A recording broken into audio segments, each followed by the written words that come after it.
this has been so popular that a number of organizations, including Queen Hedvig, has asked me to do a special topic on how do you think about investing in early stage and late stage ventures. And so we started a program that was 6 full days. The idea is to teach executives the relationship between VC and entrepreneurship, and how to assess, how did people in Silicon Valley assess startups and ventures so that they can become successful. We have some theory, of course, in the class, but we also have a lot of case studies, interactive sessions with world-class VCs, entrepreneurs, and of course, faculty members from Stanford. And we hold it at the Stanford University Faculty Club. It was quite successful last year, 6 full days. We cover a number of topics. I'm not going to go through these. We've run out of time, but we progressed from how does an idea begin all the way through to how do you start scaling the company once it's become successful, and the different capital raises along the way. We talk about markets, we talk about customers, and so forth. We get in the mind of companies and how they first explore and then develop and then grow, and eventually they get to the profit stage. These are the 4 stages of a typical VC-backed company.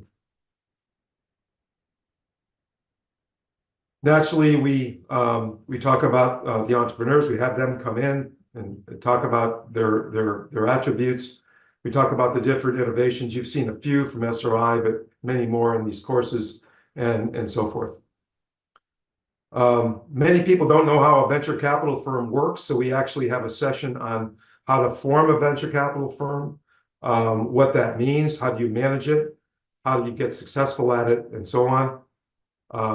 I know these are very busy slides, and I wish I had more time to talk about them, but it just gives you a feel for how sophisticated this whole area of venture capital, which is now about a $500 billion industry from maybe a $50 billion industry about 15 years ago.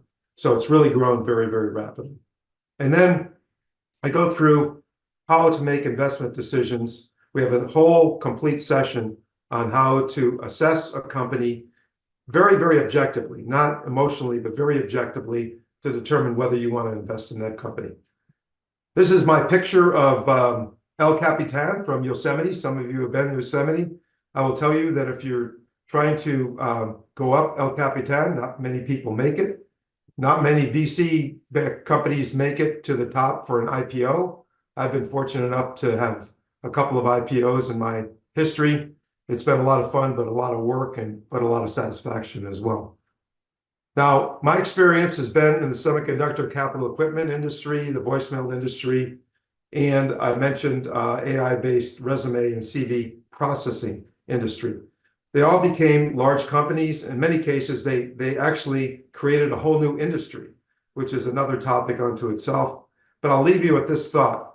We all tend to overestimate the effect of technology in the short term, and we also underestimate the effect of technology in the long term.